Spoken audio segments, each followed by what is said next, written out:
Okay.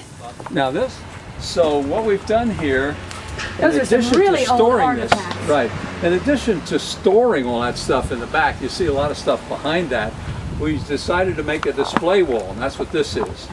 And there we have, these are burro saddles, there's a horse saddle. These are actually the saddles for burros? Yeah, yeah, you see. And they were made out of leather? That's wood. I know, but they weren't, I mean, I've seen saddles are normally this made is out made of leather. this is a horse saddle, that's leather. This is wood. Why? You don't know why the burros Well, use it's just wood? easier to make with wood, you know, and then they put a blanket over them so that the rough wood wouldn't chafe them, you know. And then see the cross braces there? Uh-huh. You have to throw a diamond hitch over that to support the, that's not a diamond hitch, but what you do is you do a figure 8 around those. Oh, so it doesn't kind of... So it doesn't come off. So you lay the dunnage over like this, sort of like 2 bags across there, you know, and then you put the figure 8 on there so it wouldn't slide off. Oh, so this wasn't actually for sitting. These were for... Oh yes, it's for dunnage. It's for supplies. And here's how much the freight scale here. It's camp owners, it was ½ a cent a pound, and for tourists it was 1 cent a pound. So that's how they rented the burros, by the poundage that you put on top of them? Exactly, right. And then, oh, so I get it. They didn't really keep their burros up with them. They walked along with the burros, yeah. Right, but then I guess some guy would take it back down. They were riding horses or mules mostly. They didn't ride the burros. The burros, see, here's pictures of, this is when they took up wood structure, see, and they tied it along the side here. And then there's a picture of them with taking this, just supplies. You see that picture there? Okay. I guess burros aren't very good to ride.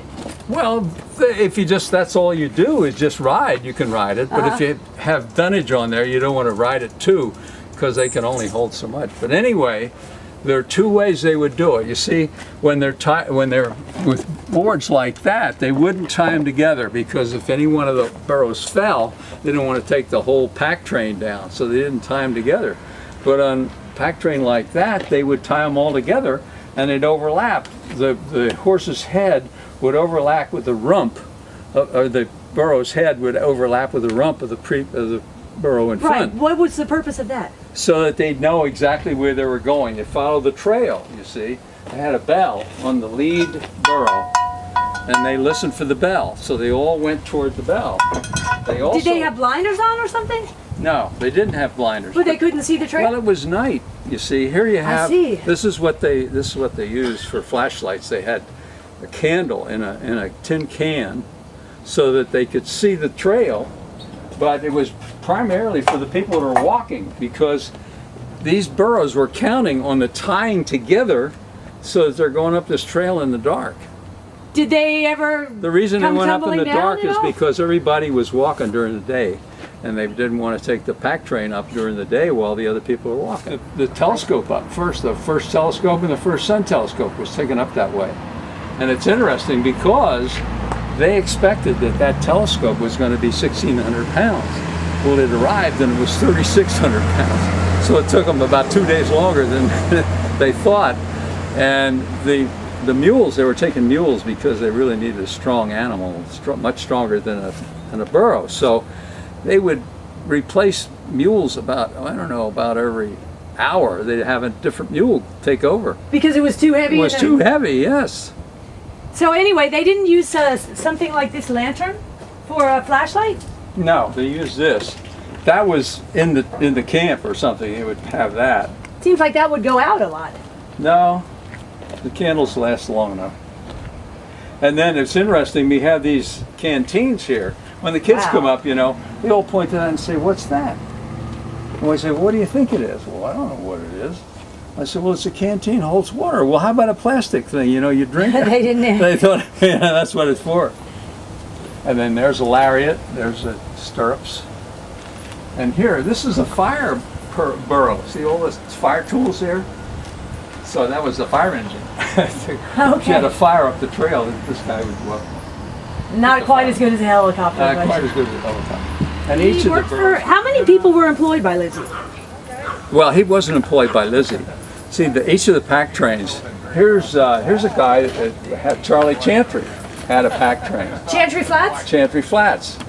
Coram had a pack train. Here's Sturtevant had a pack train. Sturtevant Each of is these guys- Sturtevant Falls? Sturtevant Falls, Sturtevant Camp. Sturtevant Camp is the last camp that's still there. That and Coram Camp, they're the only two camps left. The rest of them were wiped out with debris flows. You know about debris That's what flows? happened to Orchard? No, I don't. Yes. Well, what happens is, and there was a book on this by John McPhee, you should read if you want a little history of it. What happens is you have this chaparral up there, and it's a kind of bush. It's very waxen leaf. And when that burns, you have a waxen ash. And when water comes down, it's impervious to water pretty much. So it just sits there and builds up and builds up and builds up until you have a flood. Right, When you and have then a it just all flood, comes it's like tumbling down? snowball building up, building up, building up, and it starts down the mountain, and it sounds like thunder coming down the mountain. And it takes everything with it. It takes trees, trucks, And so then it just gets bigger and bigger, buildings. right? That's right, bigger and bigger, and it wiped out all those camps in 1938. It took them all. Do you think we could go take a look at the house? Sure. Okay. Absolutely. Trailhead lived in this house. Well, of course, Richardson lived here before Lizzie's was ever here. Is this then- the original furniture? No. Right. So this is all donated furniture. It's all of the same era, but it's Right. not the same furniture. Wow, this is how it used to be. Look.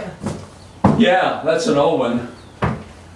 One of the first ones. Okay. And then we have something over here that's been borrowed by the Historic Society. It's not up there now. It was a brochure that they sent out, the before and after, you know, before you came to Sierra Madre and then after you came to Sierra Madre, to get people to come here, you know. Like So- what? Unhappy kids and happy That's right, kids or that's something? right, yeah, right.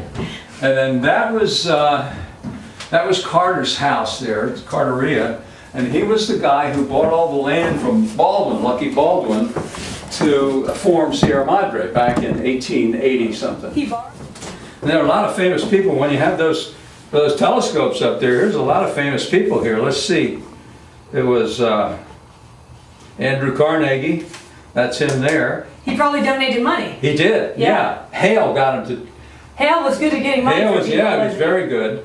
And let's see, Dr. James A.B. Scherer, John Hooker. He was a 100-inch telescope. He donated The Hooker telescope, where Hooker Edwin telescope. Hubble made his discoveries. 100. That's right. That's the one.